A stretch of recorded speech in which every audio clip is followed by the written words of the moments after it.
obviously no truing, no spoke tensioning yet, just lacing.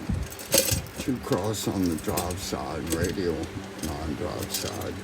See how this works out.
So this wheel is kind of interesting, only because of the combination lacing pattern. It's 2 cross on the drive side, and it's radial on the non-drive side. Turn that around. So you can see that. Same number of spokes, both sides. The non-drive side is radial, drive side 2 cross. Well, there's no particular advantage in doing that. It just looks different. No one's ever going to notice it but me, probably. And this is a lightweight Wheelset. 24 holes, 20 up front, 24 in the rear. That's okay for me. I'm 73 kg. And I don't really ride it super hard. But I need to build a Wheelset with more spokes, and if I ever go on a long trip, I don't know that I will, but if I do, that would be the one I would take, just because it's going to be more durable. So 24 holes on the rear, and that would mean the maximum number of crossing is 2, because you want to divide 9 into the number of holes, and that'll give you the maximum crossing. So 9 into 24 is obviously not 3, so 2 is the max. And that's typical for road wheels, but I guess a lot of people do 3 cross, depends on the kind of riding they do.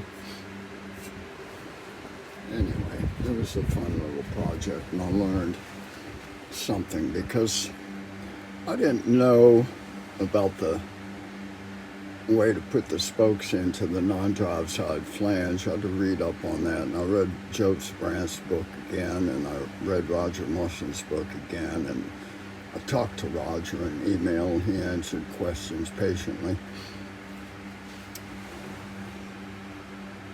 But it turns out when you're lacing the radial side, you can put the spokes in inside, inbound, or you can put them in the hub outbound. So that would be the heads on the outside for inbound spokes, and the heads of the spokes on the inside for outbound spokes. But both Roger and Jobs basically said put the spokes in inside, inbound. So that's what I did. And I took it apart like 3 times. I laced it up, wasn't happy with it, took it apart, relaced it, and it turned out good. The proof is in the pudding once I ride on it, but yeah, it'll be good. Kinlin TB20 alloy tubular rim. Hard to find alloy tubular anymore. I think HED makes it. Kinlin, as far as I could find. So I just wanted to put together kind of an inexpensive wheel set, just as a project. And the rims were 110. Sapim CXray spokes are what they are. Bitex hub. RAF 9 or R10. Lightweight. It's a lightweight wheel set. The next time I'm going to build one with more spokes. But I haven't had problems. I don't ride it very hard.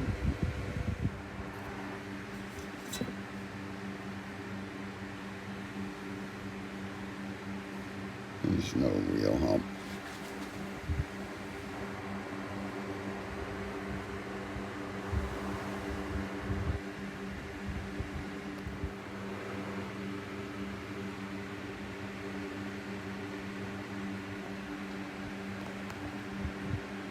I'll put it in right on.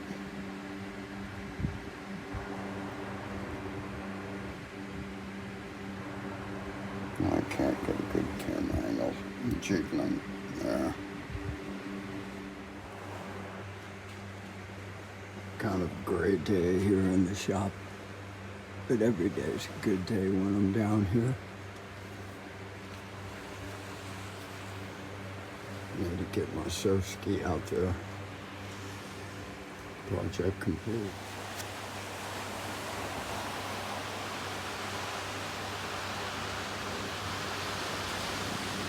I took the wheels by my friend's factory, Alex Brauns, on the Challenge Tech Tires. He's one of my sponsors. I'll say that lightheartedly, but it's true. Anyway, he had his mechanic install these racing treads on the wheels. Now I'm far from a racer, but I appreciate the gesture.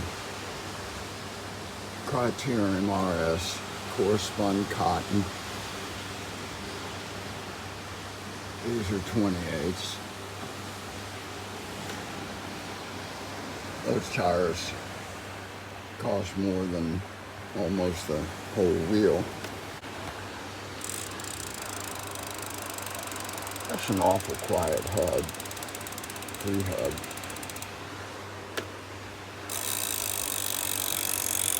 I can barely hear a tick. I'm just going to check the spoke tension one more time.